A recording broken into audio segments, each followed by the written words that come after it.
سحری کھا کر سونے کا نقصان۔ جو لوگ سحری کھا کر سو جاتے ہیں ان کے ساتھ کیا ہوتا ہے خود ہی دیکھ لے۔ سحری اگر نہ کی تو روزہ رکھا جا سکتا ہے یا نہیں؟ بسم اللہ الرحمن الرحیم۔ حضرت عائشہ رضی اللہ تعالی عنہ کی مشہور روایت ہے،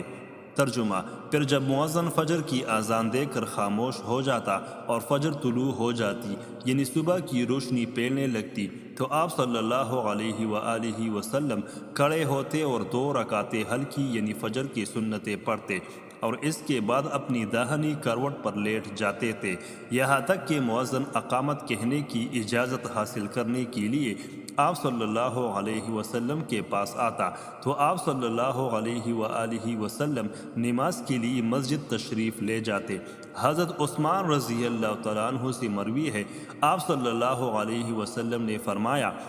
صبح کی نماز کے بعد سورج نکلنے تک ذکر خدا میں لگے رہنا رزق کے حصول میں زیادہ باعث نفع ہے، اس بات سے کہ طلب رزق میں دنیا کے کونے کونے میں پھرتا رہے۔ حدیث کا مرتبہ موضوع سند میں ابو داؤد سلیمان بن عمرو ونقی ہے۔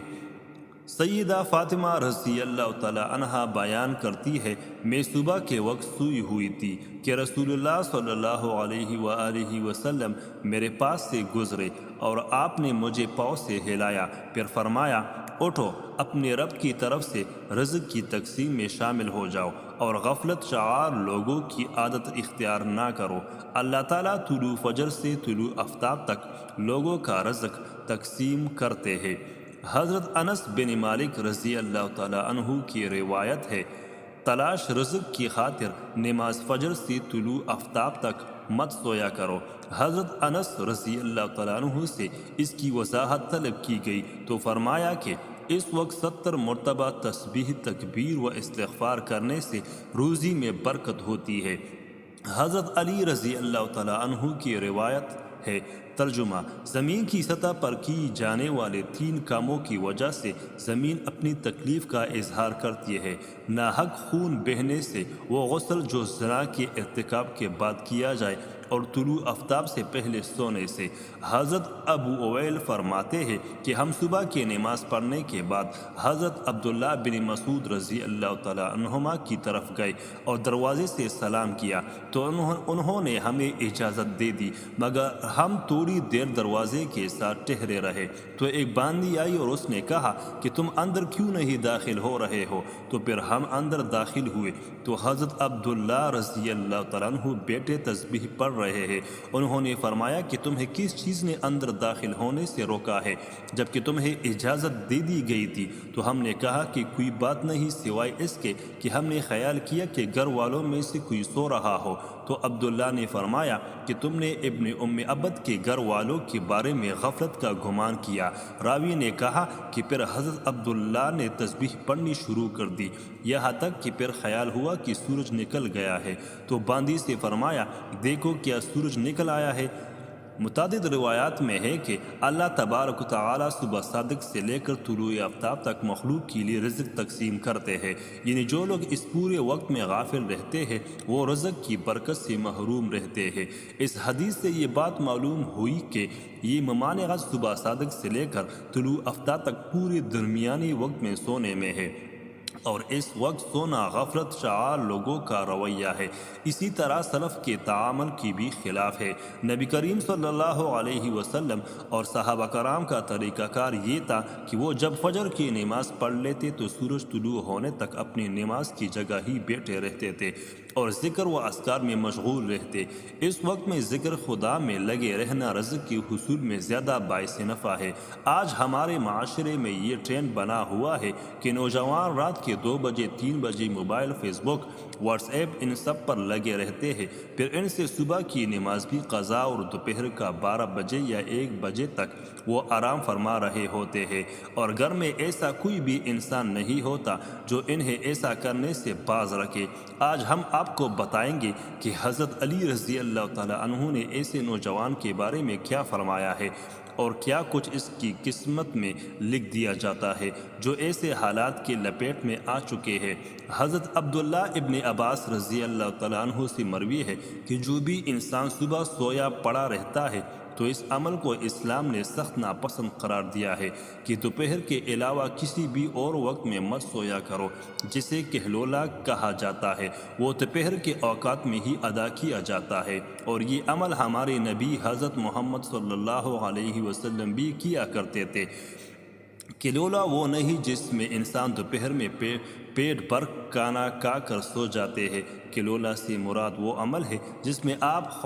کھانا کھا چکے ہیں یا نہیں، بس تھوڑی دیر آرام کرنا دوپہر کے اوقات میں، تاکہ آپ کا جو باقی کا دن ہے وہ صحیح سلامت گزرے، اور آپ کے دن کے باقی حصے میں آپ اچھی طرح اپنے کاموں کو سر انجام دے سکیں۔ حضرت علی رضی اللہ تعالیٰ عنہ نے فرمایا کہ میں نے اللہ کے نبی صلی اللہ علیہ وسلم سے سنا تھا، کھانا کھا کر فوراً نہ سویا کرے، کیونکہ اس سے انسان کے دل میں بھی سختی پیدا ہو جاتی ہے۔ اور آج کی تاریخ میں تو یہ بات اس حد تک گہرائی تک پہنچی ہے کہ یہاں پہ ڈاکٹرز کا بھی یہ ماننا ہے کہ اگر انسان کھانا کھا کر فوراً سو جاتے ہیں تو وہ دل کے مرض میں مبتلا ہو جاتے ہیں، اور یہی بات 1400 سال پہلے ہمارے نبی صلی اللہ علیہ وسلم نے فرمائی تھی۔ اب آتے ہیں حضرت علی رضی اللہ تعالیٰ عنہ کے اس ارشاد کی طرف جو انہوں نے فرمایا تھا۔ جب ایک مرتبہ حضرت علی رضی اللہ تعالیٰ عنہ کی خدمت میں ایک شخص حاضر ہوئے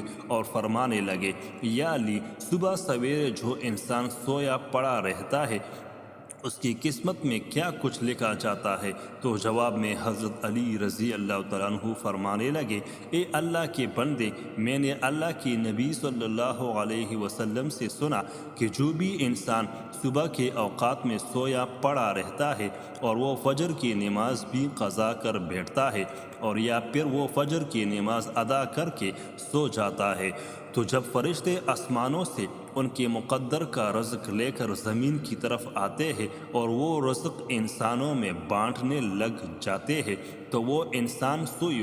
ہوئے ہوتے ہیں۔ اسی وجہ سے وہ فرشتے وہ رزق واپس اپنے ساتھ لے کر آسمانوں کی طرف لوٹ جاتے ہیں، اور جب وہ نیند سے فارغ ہو کر اٹھتا ہے، بیدار ہوتا ہے، تب ایسے لوگ رزق کی تنگی کی شکایات کرتے پھرتے ہیں۔ آپ نے دیکھا ہوگا کہ جب اکثر لوگ رزق کی تنگی کی شکایت کرتے ہیں، آپ ذرا ان سے پوچھ کر دیکھیں، یہ صرف ایک آزمانے کے لیے آپ پوچھیں تو صحیح، آپ جب ان سے پوچھیں گے کہ صبح کتنے بجے اٹھتے ہو تو وہ آپ کو جواب میں لازماً یہی کہیں گے کہ ہماری تو آنکھ سویرے کھلتی ہی نہیں، ہم صبح اٹھتے ہی نہیں، اٹھنا بہت مشکل ہے ہمارے لیے، لہٰذا یہی وجہ ہے جس کی وجہ سے وہ رزق ان پر تنگ کر دیا جاتا ہے، اور پھر وہ تنگ دستی اور بے روزگاری کی شکایات کرتے پھرتے ہیں۔ تو آپ سے گزارش ہے کہ آپ سویرے اٹھا کریں، آپ سویرے نماز ادا کریں، اور کوشش کریں کہ مرد حضرات جماعت کے ساتھ نماز ادا کریں، پھر قرآن کی تلاوت کریں، اس کے بعد آپ اپنے دن کی شروعات کریں۔ آپ دیکھیں کہ کیسا آپ کا دن گزرتا ہے، آپ کے دن میں برکت ہوتی ہے، اور جو لوگ 12 بجے یا 1 بجے اٹھتے ہیں ان کے حالات کچھ یوں ہوتے ہیں کہ ان کے دن کے کچھ کام بھی نہیں سمجھ میں نہیں آتے، وہ یہ جان ہی نہیں پاتے کہ آج کا دن حالانکہ گزرا کیسے ہے، بلکہ انہیں کچھ کام بھی سمجھ میں نہیں آتا، وہ جو کام کرنے لگ جاتے ہیں اور پھر پلک جھپکتے ہی شام اور مغرب کی اذان ہونے لگتی ہے، اور جو انسان سویرے جاگتے ہیں وہ اپنے کام بھی بھرپور طریقے سے سر انجام دے پاتے ہیں، ان کے رزق میں بھی برکت ہوتی ہے، اور وہ ایک پرسکون اور خوشحال زندگی بسر کرتے ہیں، ان کی تندرستی کی بھی کوئی شکایات نہیں ہوتی کہ وہ کسی بیماری میں مبتلا ہے، وہ تندرست ہوتے ہیں، ہر بیماری سے فارغ ہوتے ہیں۔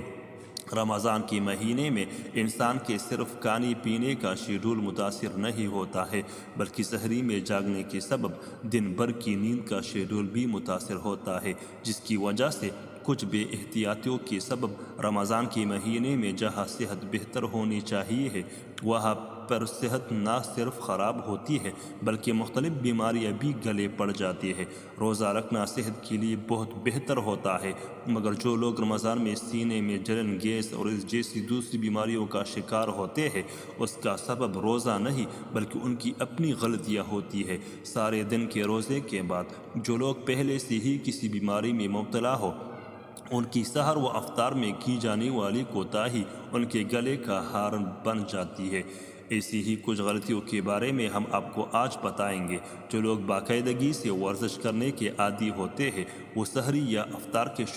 شیڈول کے سبب پریشان ہو جاتے ہیں۔ ایسے لوگ اکثر سحری یا افطاری کے بعد ورزش کرتے ہیں، جو کہ ایک بہت بڑی غلطی ہوتی ہے۔ اس سے ایک جانب تو بد ہضمی کا خطرہ ہوتا ہے اور دوسرا اس کی وجہ سے ہڈیوں اور پٹوں میں درد بڑھ جاتا ہے۔ لہٰذا اگر ورزش کرنا ضروری بھی ہو تو اس کے لیے سب سے بہترین وقت سحری سے پہلے کا وقت ہوتا ہے، کیونکہ اس وقت میں انسان کا معدہ خالی ہوتا ہے اور صحت کے لیے بہتر ہوتا ہے۔ کچھ لوگ رات میں دیر سے کھانا کھا کر سو جاتے ہیں اور نیند کی وجہ سے سحری نہیں کرتے۔ سحری چھوڑنے کی وجہ سے روزے کا دورانیہ بڑھ جاتا ہے، جو کہ جسم کی اندرونی کمزوری میں بہت زیادہ اضافہ کر دیتے ہیں، جس سے نہ صرف چہرے کی چمک دمک ماند پڑ جاتی ہے بلکہ قوت مدافعت میں بھی کمی واقع ہوتی ہے۔ اس وجہ سے بہتر یہی ہوتا ہے کہ سحری کے وقت بلے ایک گلاس پانی کا ایک کھجور ہی کیوں نہ لی جائے مگر لازمی طور پر سحری کیا جائے۔ افطار کے بعد پیٹ میں